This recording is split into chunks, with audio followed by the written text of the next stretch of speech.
അല്ല അപ്പം ചോറ് കഴിച്ചു കഴിഞ്ഞു, കുറച്ച് ചോറ് കഴിച്ചു കേട്ടോ. ഈ 10 മണിക്കൊക്കെ വന്നതിന് ശേഷമാണ് ഞാൻ കഴിക്കുന്നത്, 10:30 അപ്പോൾ കുറച്ച് ചോറ് കഴിച്ചു. നല്ല മധുരക്കിഴങ്ങ് പൊരിഞ്ഞ് വെച്ചിട്ടുണ്ട്, എനിക്ക് ഏറ്റവും ഇഷ്ടപ്പെട്ട സാധനം. അപ്പോൾ ഒരു 2 കഷ്ണങ്ങൾ കഴിക്കാം.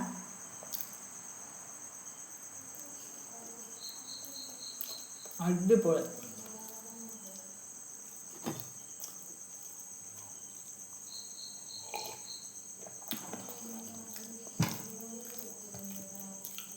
ആർക്കെങ്കിലും വേണമെങ്കിൽ വരാം, കഴിക്കാം. ഇടവണ്ണ ഉണ്ടോ വീട്?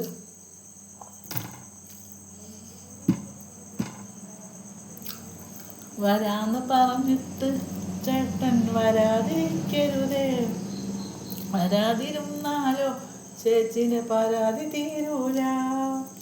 ഒക്കെ ഒരു വിറ്റാട്ടോ. എൻ്റെ മനസ്സിലത്തെ ടെൻഷൻ അകറ്റാൻ വേണ്ടി ഞാൻ അനുഭവിക്കുന്ന ടെൻഷൻ ഇപ്പോൾ കുറച്ച് ദിവസമായിട്ട് ചില്ലറ ടെൻഷനല്ല. നമ്മളെ ചക്കരക്കുട്ടിക്ക് ഭയങ്കര കുട്ടി കുറുമ്പുകളൊക്കെയാണ്. അപ്പോൾ ഭയങ്കര ടെൻഷനാണ്. ഇപ്പോൾ 7 മാസത്തേക്ക് കടന്നു. അപ്പോൾ അതൊക്കെ മറക്കാൻ ഞാനിങ്ങനെ ഓരോരോ ഐഡിയകൾ കാണിക്കും. Okay bye. എല്ലാവർക്കും ഗുഡ് നൈറ്റ്.